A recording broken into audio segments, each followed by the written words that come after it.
তোফাজ্জল, আর কতদিন এই ক্ষুধা কষ্টের জীবন? তাই তো ভাবছি রে মনির। চল, শহরে যাই, কাজ করব, টাকা রোজগার করব। কিন্তু শহরে আমাদের কে চেনে?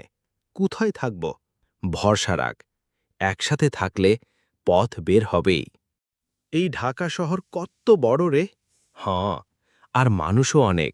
চল, কোনো হোটেলে কাজ খুঁজি। মামা, কাজ পাইবেন?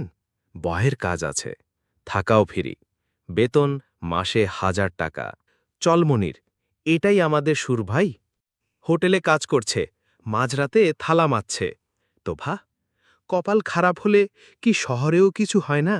না রে ভাই, লড়াই না করলে কিছুই পাওয়া যায় না। এই কষ্ট একদিন কাজে লাগবেই। তুই সব সময় সাহস দিস রে, না হলে আমি অনেক আগেই হাল ছেড়ে দিতাম। দুজন চা খাচ্ছে ফুটপাতে, পাশে ভাড়া দোকান লেখা।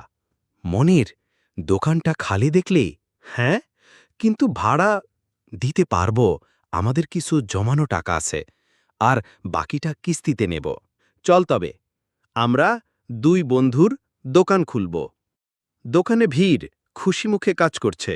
তোফা, এখন দিনে 1500 টাকা বিক্রি করি। আর মাওরা খুশি। দেখ, গ্রামে টাকা পাঠালে তারা কেমন আশীর্বাদ করে।